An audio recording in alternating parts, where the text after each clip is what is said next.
አላህ ነው የኔ ቅርብ ወዳጄ ብሎ የሚያስብ ሰው ውስጡ ሙሉ ነው የሚሆነው። ውስጡ የተረጋጋ ነው የሚሆነው። ተጠሪው አላህ ነው፣ ረዳቱ አላህ ነው።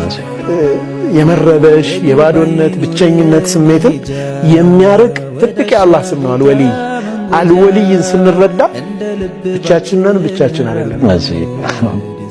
ወላጅ አጥነን ግን አይደለንም፣ ግን አለን አላህ።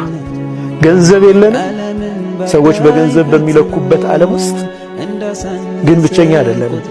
ዝቅተኝነት አይሰማንም። አንተ የአደም ልጅ ሆይ ፈልገኝ ታገኘኛለህ። ወጀተኒ ወጀተ ኩል ሸይ ወይም ፈቀድተኒ ፈቀድተ ኩል ሸይ። እኔን ካገኘ ሁሉን ነገር አግኝተሃል። እኔን ያገኘ ምን አጣ? እኔን ያጣ ምን አገኘ? ሁሉም ዱንያ ላይ ያለ ነገር ቢኖር አላህ ከሌለህ ምን አለ?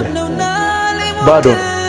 አላህን ወልይ አድርጎ ሲይዝ አንድ ሰው አላህን ወዳጁ አድርጎ ሲይዝ የቅርብ ተጠሪው የቅርብ ረዳቱ አድርጎ ሲይዝ የአይነት ኮንፊደንስ ነው ውስጡ የሚፈጠረው፣ የአይነት መረጋጋት ነው የሚፈጠረው።